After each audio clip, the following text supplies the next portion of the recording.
Are you ready, Mr. Toastmaster? Are you ready? Are you ready to go where very few Toastmasters have gone before? To the outer limits, beyond competent leadership. Competent? Why, it sounds so mundane, so ordinary. Are you ordinary? Are you average? Of course not. You want to go beyond competent leadership. And this evening, I'll spend some time explaining my thoughts on leadership and how to be an outstanding leader. First of all, we must understand what leadership is and what it is not. Leadership is not supervision. People who supervise, who manage, not necessarily are leaders. They have their authority from their title, from their position. And if they lose that title, if they lose that position, then they no longer will have any authority over anybody else. But leaders, they are able to motivate people to follow them. They do not need a title to be a leader. People who have looked at leadership have said that there are certain traits, certain qualities of leaders. First of all, you have to be intelligent. Is there anyone here who is not intelligent? Of course not. You already have one of the traits of leadership. Leaders are courageous. You have to go beyond what is often expected of you without any fear. Leaders need a lot of self-confidence. Leaders have high expectations, they say.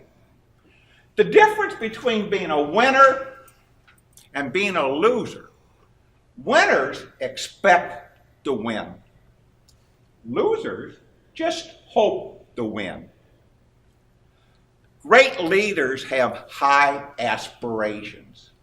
You're never going to achieve much more than what you aspire to.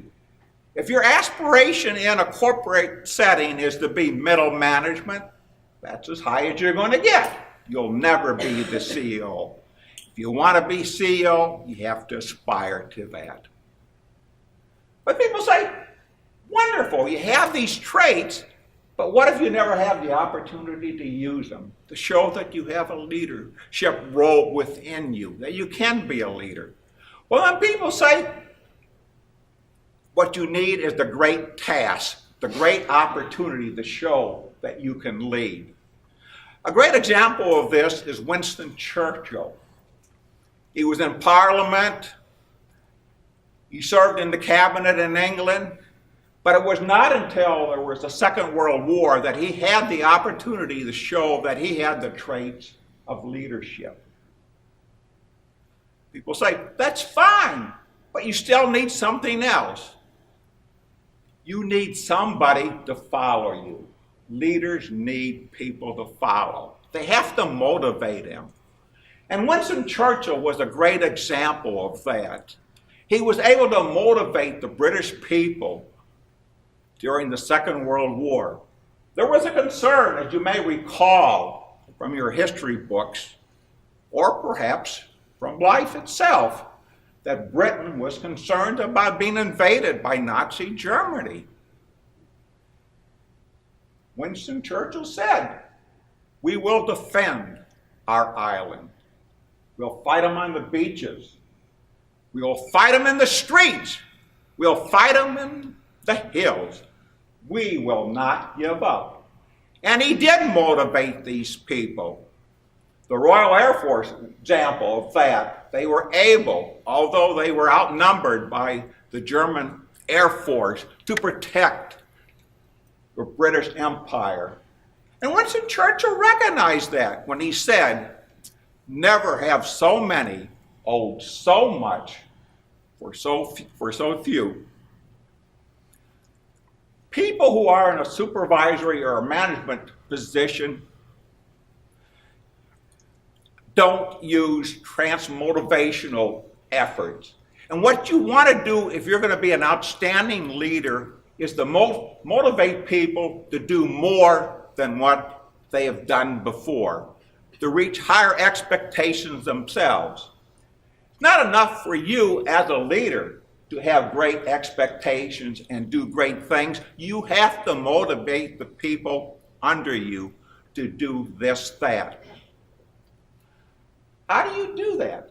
How do you get involved? What are the steps of leadership?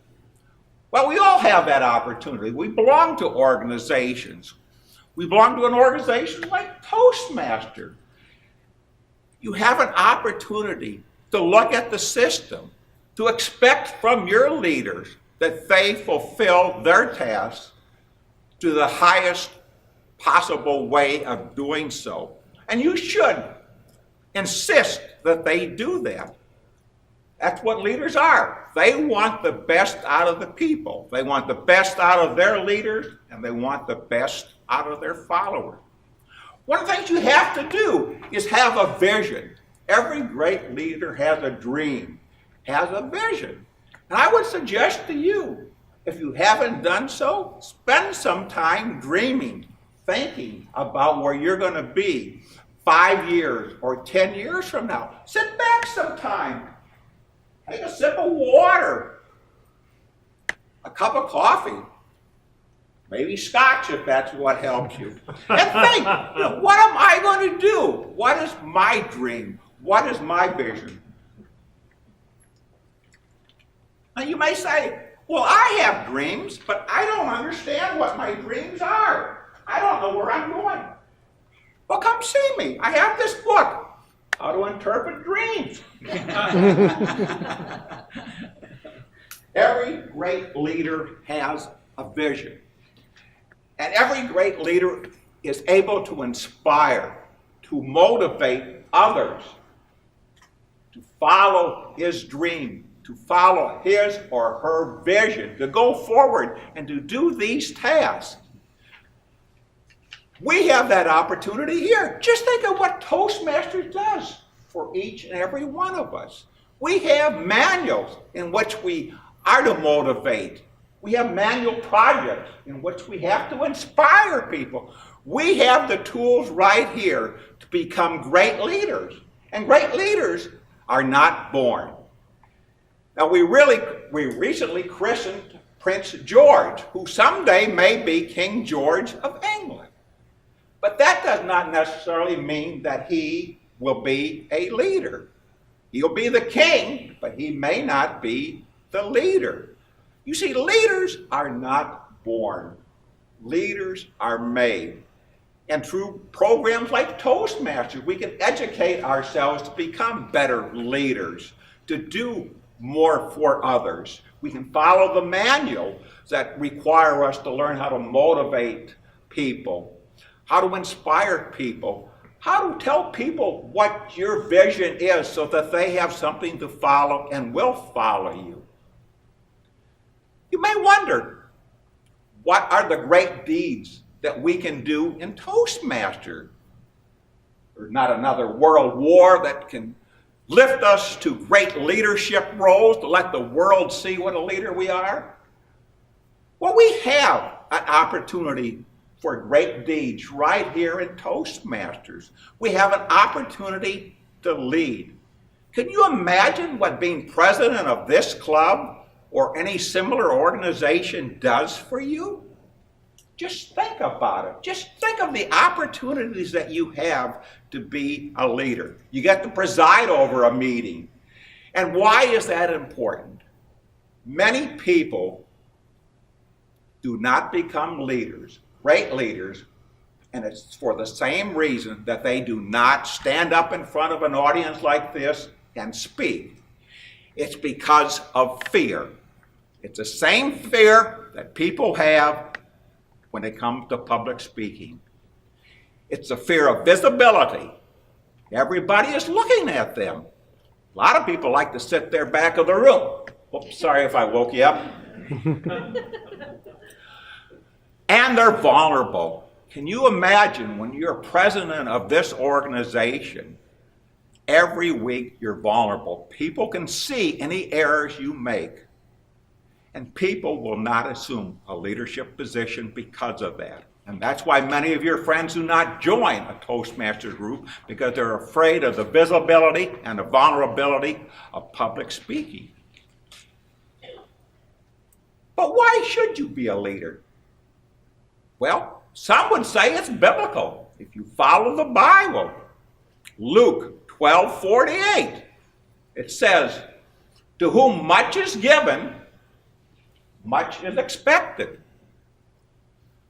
Or if you're not one that follows the Bible, or may not even be of the Christian religion, how about finances? The higher you go in a corporate setting, the more you're going to make. Or if you're a lawyer, politician, it's ego satisfying to be a good leader. Perhaps it'll be your ego that'll help you. So one of the things you're going to be as president of this club would be an opportunity to preside. Then you have the opportunity to assume responsibility. Yes, ladies and gentlemen, that is an opportunity. You're responsible not only for yourself, but for your club officers and for all the members of the organization. You'll find when you're a club president that you have increased energy. How many of our Toastmasters aren't here tonight because they were just too tired to come to the meeting and they were looking for some crazy excuse like, oh, it's a ball game, I'll watch the series. No, they just didn't have the energy. But when you're a president, you have that energy to come to the meeting. You learn to be unselfish, because one of the things you learn as a leader is that it's not I did it, it's we did it. You have determination. If you're going to lead and be a great leader, you have to have determination. You have to make sure that if you can't get over the mountain, that you can find a way around the mountain to reach your objective. People who lead have a great deal of enthusiasm. And you probably notice who in our club are the leaders here, who are the ones who always greet the new people, who are very enthusiastic about Toastmasters, the ones who go outside our club and talk to their friends and their neighbors about Toastmasters, who invite people to come to the meeting. And many of them have a dynamic, terrific personality because they want to meet people. And that's one of the things you need if you're going to be a great leader. You're going to have to learn how to deal with people, meet them on a one-to-one basis. We have right here in South County Toastmasters an outstanding club. I don't think we want to be just competent leaders. I think we want to be beyond that. And each of you who have not had an opportunity to be a leader within the club are missing the opportunity to expand your horizons, to go beyond competent leadership, to do much more. Do it for yourself, do it for the club. And you will find at the end of a term of leadership that you are very thankful that you listened to me this evening and you said, yes, Carl, I shall. Mr. Toastmaster.